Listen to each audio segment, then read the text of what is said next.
আমি তো ভাজি পোড়া খেতে পছন্দ করি, তাই আজকে একটা তেঁতুলের চাটনি রেসিপি দেখাবো তোমাদের।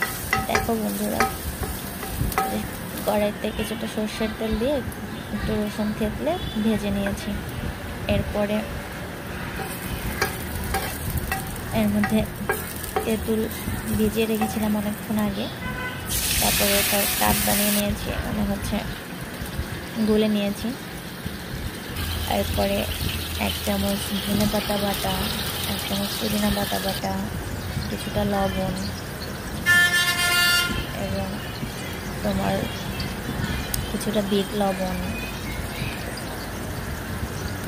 আমি আসলে চিনিটা তেঁতুলের সাথে গুলে রেখেছিলাম আগে থেকে। তেঁতুল যখন ভিজিয়ে রেখেছিলাম তখন চিনি ওর মধ্যে দিয়ে দিয়েছিলাম, এই জন্য এখন আর চিনি দিলাম না। এরপরে হচ্ছে তোমার ভিনেগার সামান্য আর কিছুটা লেবুর রস, টমেটো সস এবং শুকনো মরিচের গুঁড়ো দিয়ে নিয়েছি। তারপর কিছু সময় জাল করে নিলেই হয়ে যাবে আমার চাটনি রেডি। এগুলো দিয়ে ভাজা পোড়া খেতে অনেক মজা লাগে।